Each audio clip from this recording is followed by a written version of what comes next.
She leaned on the doorway, barefoot, in that loose-knit sweater she always wore when the day had been long and the wine had kicked in just enough. The soft lamp behind her cast shadows over the living room floor, and her eyes, glassy but steady, locked onto mine like she'd been thinking the same thing I had.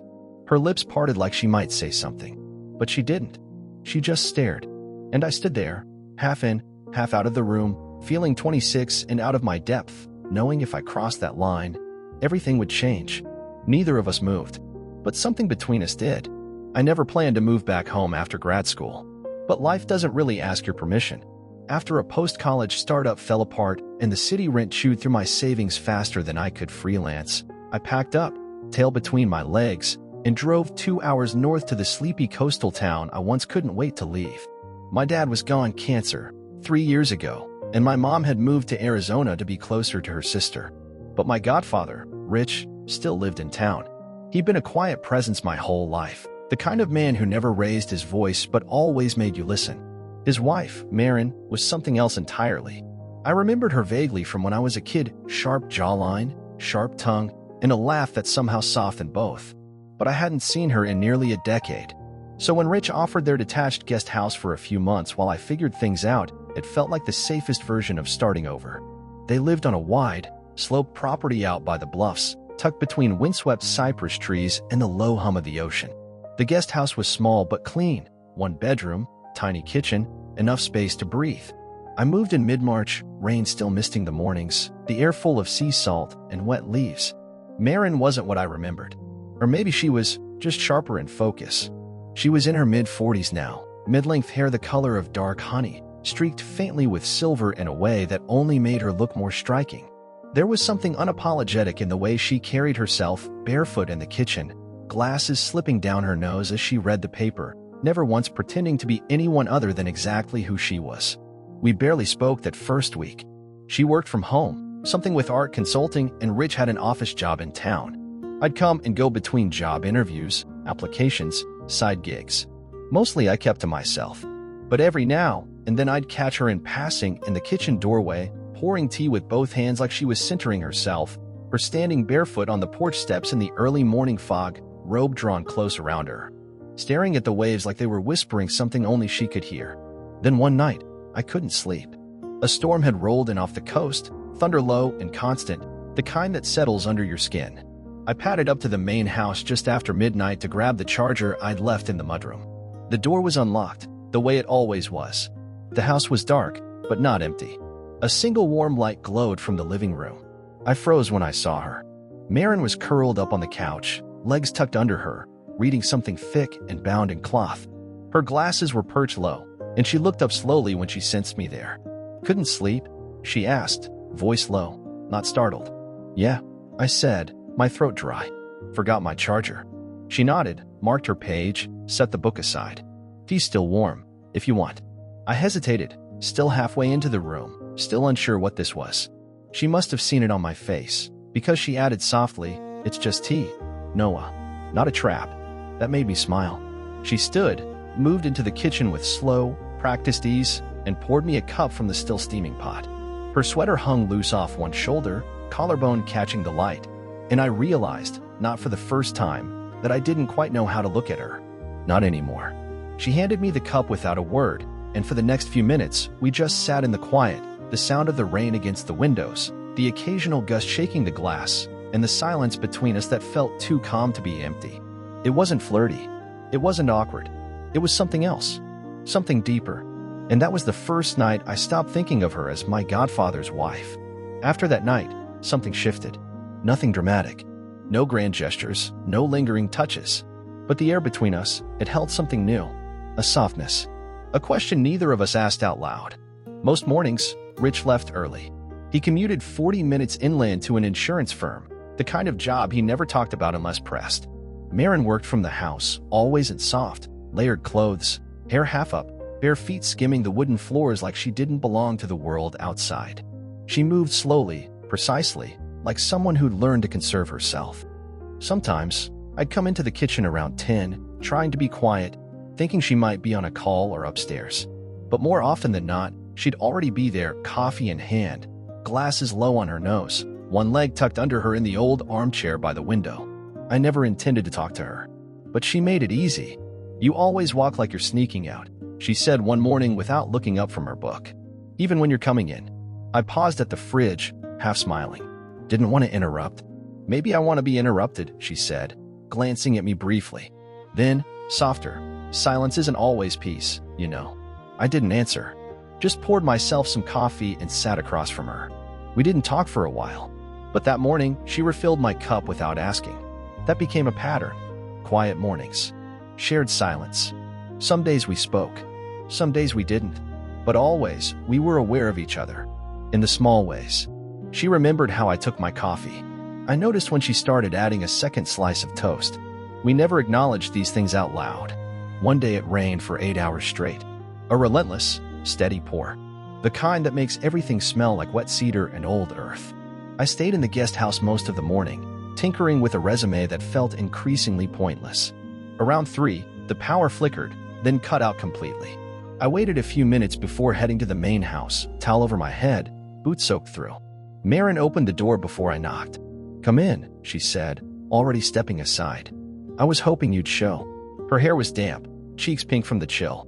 She wore a long cardigan over something soft and black, and for a moment, I forgot how to speak. She led me to the living room where candles were lit, low and golden. A fire flickered in the hearth. Books lay scattered on the floor, half-read, as though she'd tried and failed to sit still. "I made soup," she said. "The kind that doesn't need electricity." I took the bowl with both hands, sat on the couch, tried not to stare.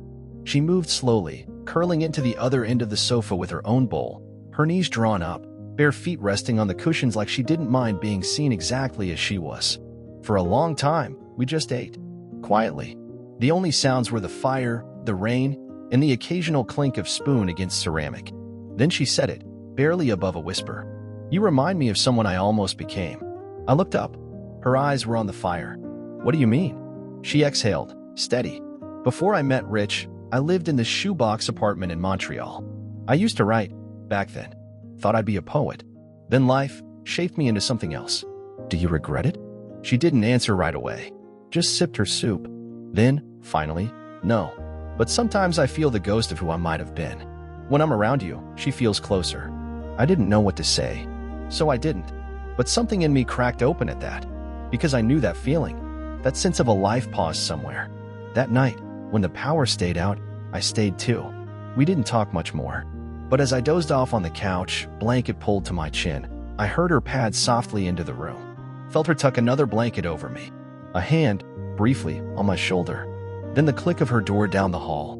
And I lay there, wide awake, wondering why the sound of her leaving felt heavier than her presence ever had. The next week, everything and nothing changed. We still kept our distance in all the expected ways, no conversations too long, no glances too loaded. And yet, beneath the surface of every interaction, there was this quiet hum. Like two people tiptoeing around a fire neither of them lit, but neither could ignore. Rich didn't seem to notice. Or maybe he did, and chose not to name it. He was kind to me, always had been, but distant in that way certain men get when they've settled too far into themselves. He asked how the job search was going, nodded at the answers, and went back to watching sports or thumbing through home improvement catalogs. But Marin, she saw everything. One morning, I came in later than usual, hair still wet from a run. She was barefoot in the kitchen, pouring hot water over tea leaves in a glass pot, and when she turned, her eyes swept over me before she caught herself. "New route?" she asked, too quickly. "Felt like taking the long way," I said, toweling off the back of my neck. She nodded, but I could see the shift in her posture, the quiet recalibration of a woman aware of her body, aware of mine, and trying not to make it mean anything, except it already did. That afternoon, Rich called to say he'd be working late. A client dinner, something about a potential promotion. I was back in the guest house, rereading the same paragraph for the 4th time, when my phone buzzed.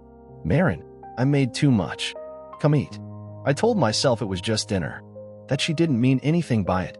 But when I stepped into the house, I knew I was lying to myself. The lights were low.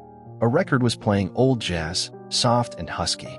The dining table wasn't set formally, but 2 plates sat side by side, candles flickering between them.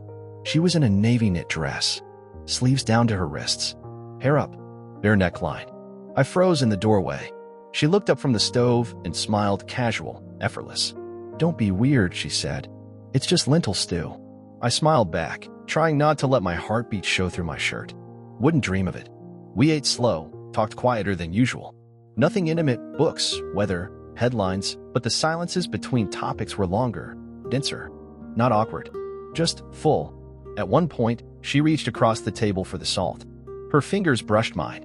She didn't flinch, didn't apologize, just held my eyes for half a second longer than necessary. And it was that, not the touch, but the looking that undid me. After dinner, she cleared the plates. I offered to help, but she waved me off, smiling. "Go sit. I'm not helpless." I stood in the doorway while she rinsed dishes. Water running. Her sleeves pushed up, forearms bare. Every movement quiet, practiced. Intimate in a way that had nothing to do with sex and everything to do with presence. "Marin," I said, and my voice sounded different, like I'd stepped onto a ledge. She paused, didn't turn around. "Yes." I didn't answer. She waited a moment, then reached for the faucet, turned it off. Still facing the sink. Her voice, when she spoke again, was softer. "Noah, if you're about to say something, say it carefully." That stopped me. Not because I was afraid of what she might say, but because she deserved that care. So I just said, "I like being around you." She turned then, slowly, her expression unreadable. "I know." We stood there quiet, still, the whole house brimming with everything we weren't saying. "I'm not trying to cross a line," I said. Her head tilted, I searching. "We're already standing on it." A beat passed, then another. She stepped forward, close enough that I could see the soft creases at the corner of her eyes. Her hand rose, halfway, like she might touch my face. But it stopped short, hovered, then fell again. She stepped back. "I should sleep," she said. I nodded. "Me too." I turned to leave, hand on the doorknob. And just as I stepped out, she called after me, voice low. "Noah." I looked back. "Be careful with your feelings," she said. "They're younger than mine." And then the door closed behind me. After that night, we didn't speak for 3 days. Not out of avoidance, exactly. Just distance. I stayed in the guest house longer. Made coffee there. Ate there. Kept the door closed. But I still saw her in passing. Through the kitchen window. On the porch steps. Once, walking barefoot across the lawn in a faded t-shirt, watering the herbs by the stone path. Each time, our eyes met for just a moment. Not long enough for a conversation. Just long enough to say, "I'm still here." The stillness between us had taken on a kind of shape, not cold, but charged. Like a space that had been filled with something too delicate to name. Then, one night, Rich invited me to dinner. He grilled chicken, opened wine, told stories I'd heard before. Marin sat across from me, quiet, smiling when she needed to, nodding when appropriate. But beneath the table, her ankle brushed mine. Light, barely a whisper. I froze. She didn't. The contact lasted maybe a second, maybe less. But it was deliberate, measured, real. After dinner, Rich excused himself, phone call, something about a delayed meeting. Marin and I stood in the kitchen in silence, the hum of the fridge louder than anything either of us could say. Then she turned to me. "Come with me," she said. She didn't wait for a response. Just walked down the hall, barefoot, slow, the hem of her linen pants brushing her ankles. She led me not to her bedroom, but to the back porch. The door creaked open into a night soaked in moonlight. The sky was clear, stars sharp and vivid. The ocean was a whisper below. We sat in the wooden chairs, side by side. Neither of us spoke. She reached for a blanket draped over the railing, spread it across our laps, her hand brushing my thigh as she settled in. Then, finally, she spoke. "When I was 27, I fell in love with someone I couldn't have," she said quietly. "He was older. Married. Not cruel, just elsewhere. We never did anything. But it changed me. Made me sharper. More careful. I promised myself I'd never let the lines blur like that again." I turned toward her, my chest tight. "And now?" She was quiet for a moment. Then, "Now, I'm tired of being careful." The words weren't loud. They didn't need to be. They fell between us like something sacred. She turned her head toward me. The light from the moon caught the edge of her profile, the strong line of her jaw, the faint curve of her lips. Her eyes, when they found mine, were clear, steady. "Do you understand what this is?" she asked. "I think so." "No, I mean really understand." Her voice didn't rise. "Because I can't afford a fantasy. I won't let myself be an experiment or a phase or some young man's curiosity. If you don't know what this is, or what it could become. Please, don't look at me like that. I swallowed. My voice shook. I do know. Maybe not everything, but I know it's not a phase. She studied me then, long and slow, like she was trying to memorize my face. Then she did something that undid me. She reached out and took my hand. Just held it. Bare, quiet. Her thumb brushed over my knuckles. We sat like that for what felt like hours. No kiss. No confession. Just gravity. Eventually, I stood.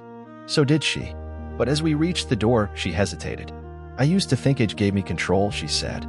That being older made me untouchable. But I feel everything around you. I wanted to touch her then. Not to own, or to claim, just to reassure. But I didn't. Instead, I said, so do I. Then I left. And the ache that followed me across the lawn was the kind that doesn't go away with sleep. I didn't see her the next day, or the one after that. The weather turned colder. That brutal kind of coastal chill that slips through the cracks no matter how tightly you shut the windows. I stayed in the guest house, throwing myself into job applications I didn't care about, watching the rain crawl down the glass. But she was everywhere. In the way the tea cabinet smelled. In the book spine left open on the armrest. In the faint scent of her lotion that still clung to the throw pillow I'd borrowed once. I wanted to see her, but I didn't want to push. Then Sunday came. Late afternoon. The light was golden, that end-of-day kind that floods the sky and makes even ordinary things look sacred. I stepped out to grab the mail, junk flyers, a bank statement, and when I looked up, she was on the porch. A sweater wrapped around her, mug in hand, watching me. She didn't wave, didn't smile, just waited. I walked across the lawn slowly, unsure if I was meant to, but I didn't stop. When I reached the steps, she stepped aside and held the door open. The house smelled like rosemary and lemon. Soft jazz played from somewhere in the back. She didn't say a word, just walked into the kitchen, poured me tea, and handed it over like we'd done this 100 times. We sat at the dining table. The air felt heavy with all the things we hadn't said. Then, finally, she broke the silence. Rich and I haven't touched each other in over a year. I didn't respond. I wasn't sure I was meant to. It's not that we're angry. We're distant, even. We just ran out of us. Her voice was soft, flat. We became polite, functional, married in name. I watched her as she spoke, the way her fingers turned the mug slowly, like a nervous tick. The way her voice steadied even as her breath trembled. Why are you telling me this? I asked gently. Because you deserve to know the truth before any of this goes further, she said, looking up. I won't let you be a secret built on silence. I nodded. Okay. She looked away. You're quiet. I'm listening. Her eyes flicked back to mine. And for the first time, there was something like fear behind them. I don't know what I want, she admitted. I just know I feel something when I'm near you, and I don't want to keep pretending it isn't real. Then don't, I said. Neither of us should. A long silence followed. Not uncomfortable, just deep. She stood first, crossed the room, stopped by the window, the golden light painting her face in soft hues. I keep thinking, she said, about what you said on the porch, that it's not a phase. It's not. She nodded slowly. Then stay tonight. I blinked. Marin. I don't mean anything dramatic, she said, gently. Just stay. Sit with me. Watch a film. Share space. No pretending. No decisions. Just be here. I swallowed, heart knocking in my chest. Okay. We settled into the couch, side by side. She put on some old French film I'd never heard of. The kind with long silences and rain-soaked streets. Her shoulder brushed mine. She didn't pull away, and I didn't move either. As the credits rolled, she reached for my hand. Just held it. That's all we did. For hours. But something in me shifted that night. Because that stillness? That silent, aching presence? It was more intimate than anything I'd ever known. She kissed me in silence. It wasn't sudden, or hungry, or reckless. It was something slower. More like a question asked with lips instead of words. We were on the porch again. Same chairs. Same blanket. A week had passed since we last said anything that could be called bold. In that time, everything between us had grown quieter, but not distant. We still shared tea, still watched the same news, still lingered in rooms a little too long. But that night, as the moon hung low and the wind moved through the cypress trees like breath, something settled in the air between us. Some quiet truth neither of us could hold back anymore. She leaned toward me slowly, gave me time to step back. I didn't.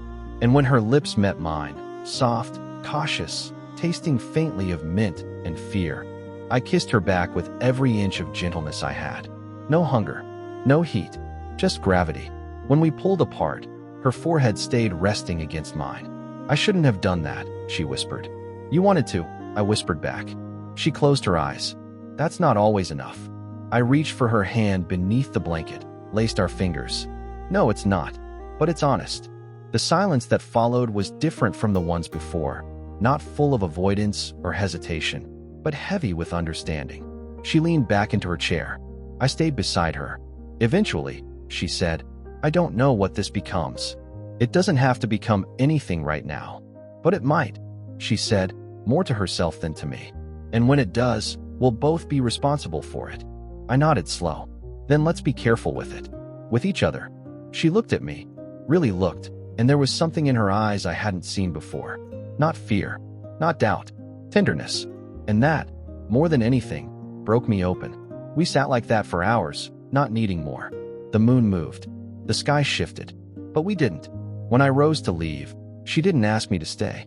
She just stood with me, walked me to the guest house door, and placed her hand on my chest for a moment before turning away. No promises, no declarations, just a look that said, this mattered. And that was enough. Weeks passed. The job I'd been interviewing for came through, a real offer, in the city. Marin was the first person I told. She didn't ask me to stay, and I didn't ask her to come with me. Some things aren't meant to be held. They're meant to be felt, known, remembered. On my last night, she came to the guest house. No wine, no music, just her. She brought a book I'd once mentioned I loved as a kid. Left it on the kitchen counter with a small note inside. It read, what we made here doesn't disappear just because we leave it. I walked her to the door. We didn't kiss. We just held each other. A quiet, sacred kind of holding. And when she stepped out into the night, she didn't look back. Because some stories aren't about happy endings. They're about honest ones.